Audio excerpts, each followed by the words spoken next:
We have to talk about the Duchess of Scamelot, Meghan Markle. Okay, she's really using that title. Netflix, her show premieres in one day. Okay, her show premieres in one day. Of course, I'll be back on Wednesday to discuss it. I'll be on Megyn Kelly's show on Wednesday to discuss it as well. We have to unpack season 2 of her Netflix cooking show. But one thing about Meghan Markle, Netflix is promoting it as the Duchess of Sussex. They're promoting it so hard. Watch the Duchess of Sussex. Can Meghan even find Sussex on a map? Because she was there for 5 hours. Okay, so she's really using this title. She's using this title. You see this in politics a lot too. People like work somewhere for 2 weeks and then for the rest of their lives, I was the assistant secretary of the such and such, sir. Okay, your title is a bunch of crap. But Meghan Markle, she's clinging to her title. She's also going viral for something that's not very relatable. I'm not a big cook, okay? I'm not known to cook.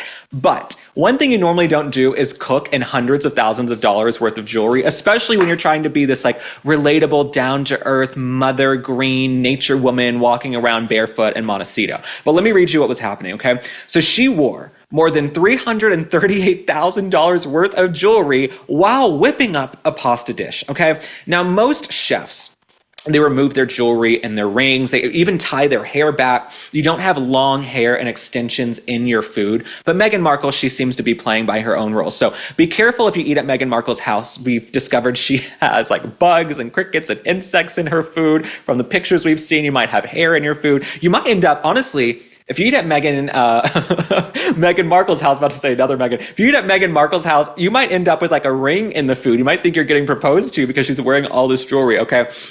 So she was wearing diamonds, a gold Cartier, some more gold Cartier watches, and other weighty engagement rings. One thing she wore also, okay, was Princess Diana's Cartier tank watch, worth about $24,000, which was gifted to her after she married Prince Harry. Now, this is very interesting.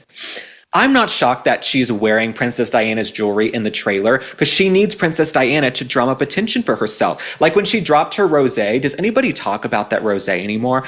Meghan Markle drops this rosé, I believe on Princess Diana's birthday. May she rest in peace. But we'll get to that in a second, okay?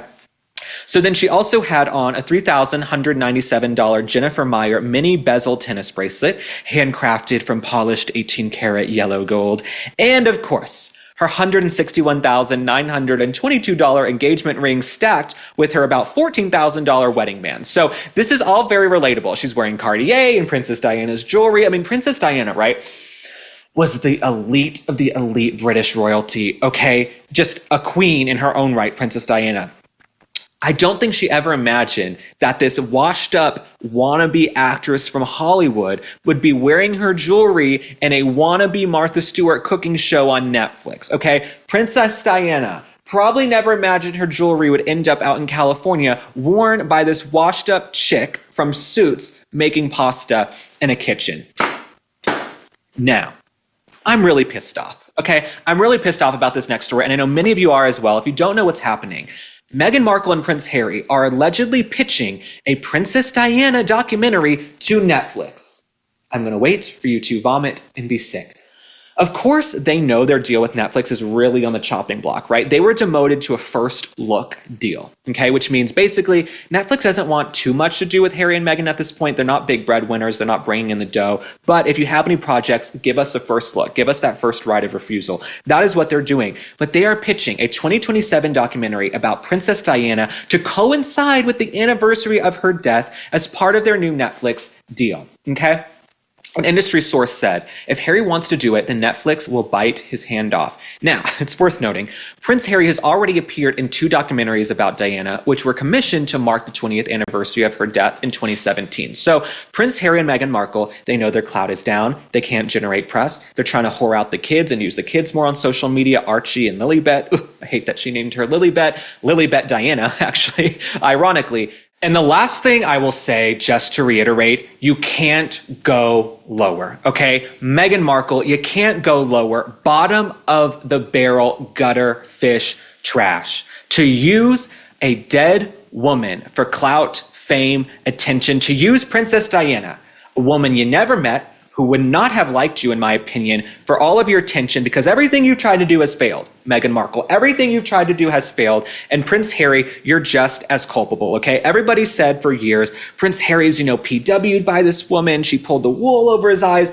If you go in there and make a documentary about your deceased mother, Princess Diana, who was beloved, and with your wife, Meghan Markle, for attention and press, you are just as bad, Prince Harry. And I hope Prince William never forgives you. I hope your titles are stripped and you have no business being in the UK whatsoever. So we will be tracking this story. I hope this documentary does not get made, but they say it's slated to come out in 2027 on the anniversary of Princess Diana's death. I think it's gross. It gives me the heebie-jeebies. Let her rest in peace. I don't know about you, but after I travel, my skin is dry. That's when Peak's Radiant Skin Duo came to the rescue. This doctor-recommended duo, trusted by experts like Dr. Mark Hyman, Dr. Jason Fung, and Dr. Will Cole, supports whole body wellness from the inside out. Sun Goddess Matcha provides steady, calm energy throughout the day, packed with L-theanine for focus and EGCG antioxidants. It supports skin clarity and gut health. BT Fountain electrolytes hydrate like nothing else and help lock moisture in, making skin look amazing. And Peak ensures all ingredients are free from heavy metals, pesticides, and mold. If you need more hydration, then give Peak a try. Get 20% off plus a free frother and glass beaker here, peaklife.com/link. Again, that's peaklife.com/link.